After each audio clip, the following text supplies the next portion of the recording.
So this isn't the most on brand video that I usually do on this channel about relationships and things of that nature. But ultimately, at the root of this video, this is about relationships, the relationship we have to ourselves, the relationship that empowers us to then have to others, and the real importance of being able to critically think for ourselves when in relationship to people that we've put on some kind of pedestal. So I want to cover in this video like how we actually got conditioned out of critically thinking. And this was inspired by many different things, but one of them being a conversation I recently had with somebody who said, I really don't like my therapist. My therapist keeps telling me what I should be doing and what my needs are and what my fears are. And when I go to disagree because I've done enough self-work to have my own opinions, they tell me that I'm wrong. And I feel like I should just be kind of accepting what they say and running with it. And I keep spending all this money in therapy, and I'm having a hard time thinking about whether or not I should leave.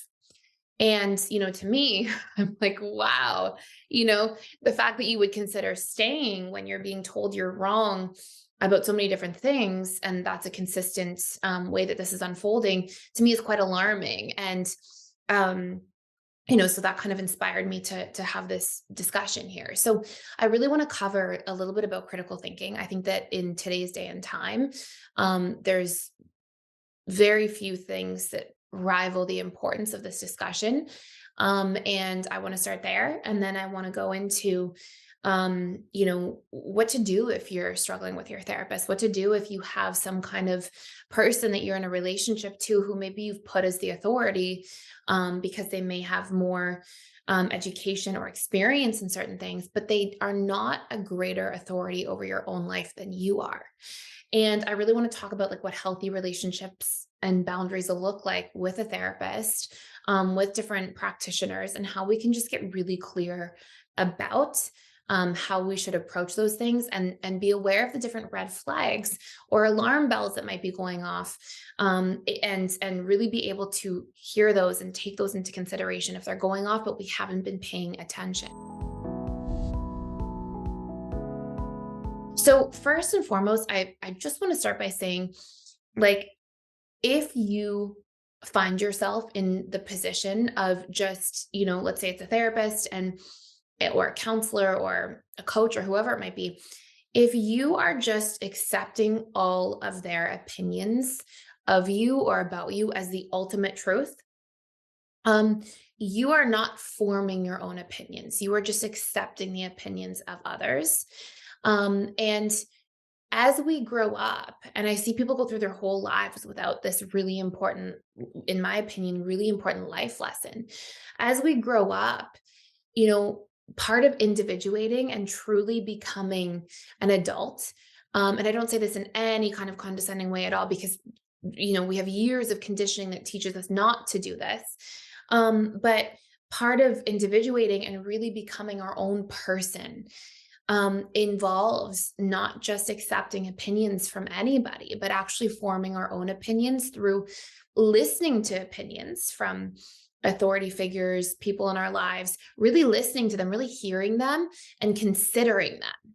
But consideration does not mean pure and straight up acceptance. Okay. So let's take an example. Let's say you're this person who spoke to me about their therapist, and this person was working on their attachment style. And one of the things they were seeking therapy for was to try to become more vulnerable. And that was something they knew they had to work on. And so they were with their therapist, and the therapist said to them, when you're having a hard time, sometimes you should just take your feelings and just put them in a box on a shelf and just never look at them. And this person was saying, hey, I've done enough like work and I know enough about this. I've done enough like research on my own. And this person had listened to some of our YouTube videos on the channel. This is somebody I know personally, right? It's not somebody who's a client or anything like that at PDS or a personal client. And they said, I've done enough work to know that that's not what I'm trying to do, right? And then they said they spoke up about it, and the therapist said, nope, you're wrong. Sometimes it's just time to compartmentalize. And, you know, that person was kind of like, this is one of many of experiences I've had like that with this person that I'm seeing. And I feel confused. I feel confused. Should I stay with this person? Should I move on? They're telling me I'm wrong. I'm politely disagreeing. I'm still being told I'm wrong. And it almost feels like a boundary violation at this point.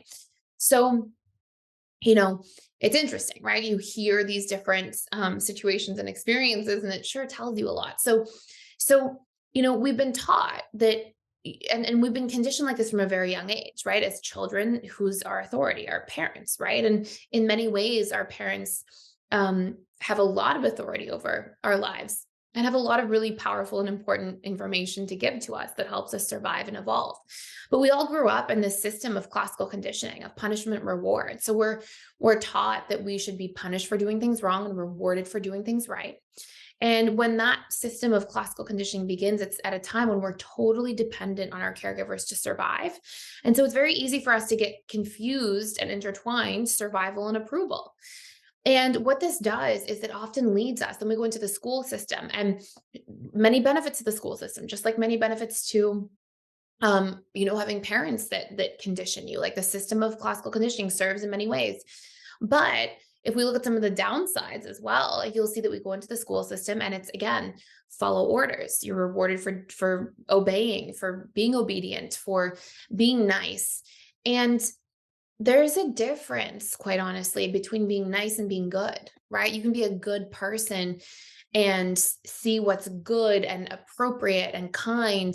And that doesn't always mean just following orders and being obedient, right? It doesn't mean just doing what you think you should be doing because somebody else told you.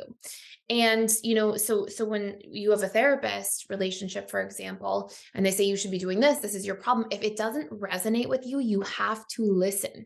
You can be a good person and say, hey, I really appreciate you sharing that. I appreciate your point of view. I definitely have taken myself into consideration, and I do disagree with that. And I think you've got lots of other insight in other areas that I'm, open to hearing.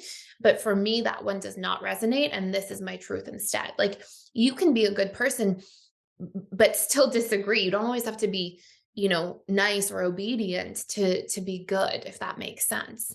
And, when we look at how this whole process unfolds, and by the way, if your therapist continues to tell you you're wrong or push back or violate boundaries or things of that nature, those are red flags. Those are things to pay attention to. I'm going to talk to you towards the end of this about, like, how to properly unpack that and some actual action steps you can take if that resonates with you. But yeah, that's the first thing I want to say. So, we look at critical thinking, and critical thinking, what it actually is being able to listen to other people's opinions, take it in, consider it for ourselves, right? Like, truly consider, think about it, see if that resonates with us or not, and then decide what the best step forward is for you, while considering what's going on inside of you and considering that person's opinion. And that's us being able to critically think. And again, that's the difference between accepting an opinion versus forming an opinion.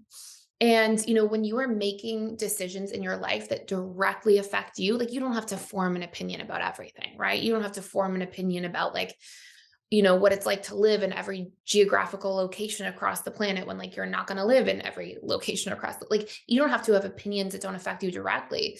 But when we do make decisions that directly affect us, like your mind, your body, your experience, your health, mentally, emotionally, physically, all these different things, you have a divine right to consider yourself in the process and have a discussion with people who are telling you, you are this, you are that, you have to take these action steps exactly.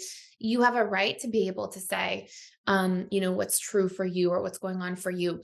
If you just make a decision again against what somebody's saying, and that's a compulsive decision, you are still moving from conditioned information rather than forming your own opinion, right? The real difference here is being able to not just react, not just say, oh my gosh, absolutely yes, because you're the therapist, I have to just accept everything you say, but also not to, if you, let's say you've got some conditioned pattern where you fear authority or you don't like authority because maybe you grew up and rebelled a lot and that got some of your needs met, to not do that either, right? It doesn't mean that you just say, you're the authority. I'm just not going to listen to anything authority says, right? We don't go in that direction either.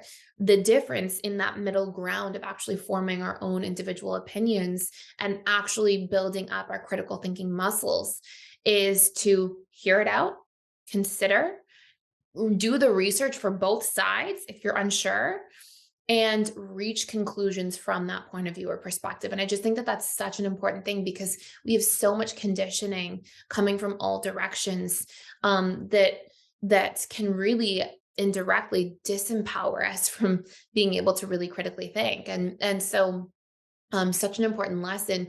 And to be quite honest too, this has a huge impact on self-soothing. Like if we are not, if we haven't really individuated yet, we'll also struggle to self-soothe. And it's like you're still looking for a parent subconsciously, right? You're still like seeking out the opinion of some kind of authority. And that's going to be what soothes you, and that's what you accept as gold, right? Like this is the truth. You take it as gospel. And part of when we individuate is like we become our own parents to ourselves, as funny as that sounds. But it's a really powerful life lesson, and it actually has a huge impact on our ability to self-soothe personally. So that's sort of the meat of the beginning of this conversation. And then I just want to go through, so going back to that person, like if you have a difference of opinions and ideas than your therapist or somebody you're working with in any kind of healing context, first things first, like state your opinions, state your differences, speak up for yourself, do that work. A really good therapist, coach, counselor, whoever it might be, will turn around and say, I love that. Like they will be so excited for you that you're drawing your own conclusions, that you are like, learning enough about yourself through working with them to be able to reach your own conclusions. And they'll want to unpack more of what you have to say. They'll be inspired and excited. And it's a great sign for them that like you are growing, you are individuating, you're figuring yourself out. That's like such a rewarding thing to see if you are in that role. And they should ask you more, and they should also be, in a perfect world, when they do make suggestions, making them in an open-ended way. Like, hey, I think that you might be moving from, like, let's just say, for example, that I'm working with somebody and they say, I was really interested in this person. I've been dating them for 4 months. And then suddenly I just feel like it's not for me and I'm wanting to pull away. If I knew that that person had a lot of fears of commitment, I might say to them, hey, it's a possibility that you're moving in that direction to just push them away. So suddenly, because of a fear of commitment that's coming up subconsciously, does that resonate with you? How do you feel about that? Like I would be checking in, right? And that gives them the opportunity to consider, okay, is that true for me or not? And that's how you're building that healthy relationship. You're co-creating in these types of relationships, and it's a collaboration. It's not, one person's opinion obliterates yours. And seriously, very seriously, I think I've said this before a few times on this channel, like, don't accept anything I say as gospel, right? Like that, right? You might sit and listen to a video and 98% of it resonates with you. Make sure you pay attention to the 2% that doesn't. Be like, okay, I don't have to work on that part, or okay, that part's not mine. Just use the things that are in resonance with you and make sure that you check in to consider, and not just go like this, which is what some people might do, who have a lot of heavy conditioning around not individuating. And you might go, oh my gosh, 98% of the video resonated with me, so that other 2% must also be me. But it's not like that, right? We're humans. Like I am not the authority over you, you are. And that's an empowering thing. That's a good thing for you because it means that the more you take yourself into consideration and really pay attention to your own nuances, the more you're building out that relationship to yourself and the stronger you're going to feel as an individual.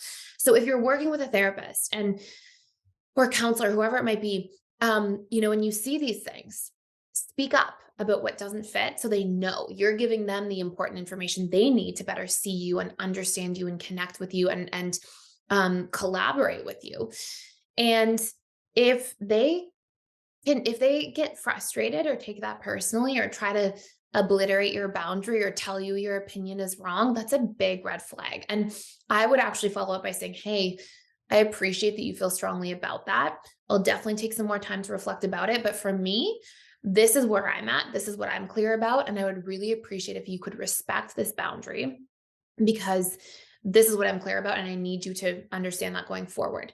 If that person continues to violate the boundary, continues to push back, continues on in some kind of way like that, it's perfectly okay if you feel uncomfortable in any situation to sit down, to sit with that, and to decide, you know what, this may not be the right relationship for me in this kind of context. And I will look for somebody else who is a match. And when you're working with somebody one to one, and especially because it's a large investment of money and time and energy, right? There's a lot of energy that goes into really opening up to somebody and working through many things. You should be vetting them, just like with anything else, just like when we're dating somebody, like the first couple sessions, you're seeing if it's a good fit, you're seeing if you connect. And if at any point in time you see red flags, address them immediately. If you don't see a healthy change across time, and that can be a pretty short window of time, it doesn't have to be a long time, then that person, to me, I would say that that's not a compatible relationship. I am going to discontinue my relationship with this person and look for somebody else who is a fit. It doesn't mean that because that one person wasn't, that nobody is, right? It just means that, hey, that's a challenging experience. And sometimes, unfortunately, there is a little bit of energy that goes into vetting people at the beginning. And there's a certain investment of that that's there. But you doing that and taking the time to do that for yourself is you considering yourself, considering both sides, building those critical thinking muscles, individuating, carving out time to see what you really need and want. And even just in doing that and in having conversations with somebody to vet them, there's healing involved, right? It's like you practicing noticing your feelings, paying attention to your needs, knowing your boundaries, communicating about them, sharing that information. Like that is all healing work. So I really wanted to make this video because, I've just seen so many examples of this in so many different forms. And I just think that it's nobody's fault if that's something you've struggled with. It's like our whole society forever conditions us to, just sometimes blindly accept anything from authority. And that's, that can, in the short term, prevent conflict or be the easy thing to do or keep us looking good because we're nice. But being a nice person and being a good person and being an intrinsically empowered person are different things. And don't be afraid to stand up for you and what feels right for you and listen to yourself, especially in these important relationships that have a big impact on your life. So I hope this was meaningful for anybody who needed to hear this today. And thank you so much for watching. And please like, share, and subscribe if you're enjoying this channel. And I will see you in future videos.